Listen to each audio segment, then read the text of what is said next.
have got some new information about that breaking story we've been telling you about here on InforumTV, another case of animal mistreatment possibly. This one in Cass County where some 170 dogs were found. They were seized by Cass County, some of them in quite tough shape. We've got new pictures from the scene, and forum reporter Emily Welker is here now with some of the latest information. Emily? Robin, that's right. I've been working on this story. I started hearing about it around evening commute time yesterday. It was described as an emergency situation by veterinary professionals. That was right around the time sheriff's deputies were working to serve a warrant on this rural Wheatland property. We've got an image of that here now. You can take a look at it. It's not too close, but you can at least see what we're talking about. Apparently 2 people are involved in this case. It all got confirmed early this morning from the Cass County Sheriff's Department, although they will not release the names of the individuals involved yet.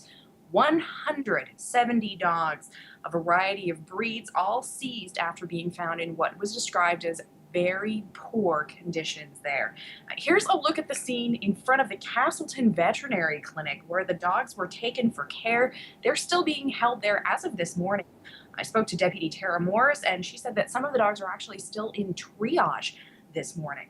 We don't know if the pet carriers are looking at are from the Wheatland property or not. The dogs will remain there at the vet clinic until law enforcement officials who are meeting right now have some kind of decision cooked up as to what to do about temporary housing as this case unfolds.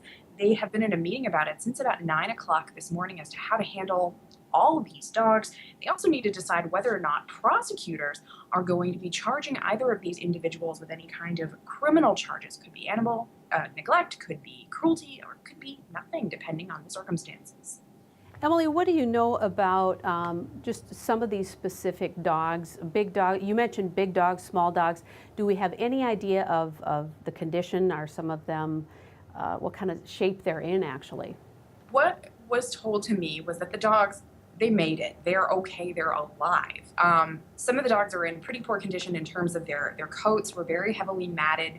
A source close to the investigation told me that some of the mats were so severe that the dogs were effectively immobilized by the condition of their coats. As far as food, as far as water, as far as vaccinations, we just don't know. But it is pretty typical in large-scale boarding cases that the owners are simply not capable of giving them even the most basic medical care that you would expect for pets to receive. That is what is happening at the Castleton Veterinary Clinic as we speak. They are helping those dogs out.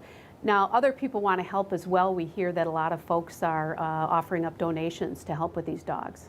We are hearing that word had started to spread even before they could officially confirm it for us, and that the donations for vaccinations, other kinds of medical expenses had started rolling in. And as you can imagine, taking one pet to the vet can be pretty steep depending on what kind of services you're getting. So 170 is a lot of money and a lot of care that's going to be needed for these animals. Hopefully all the dogs will come out of this in good shape and find some good homes.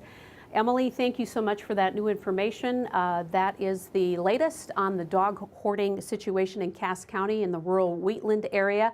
Stay tuned to Inforum.com and InforumTV.com and tonight on WDAY 6 News for the latest on this developing story.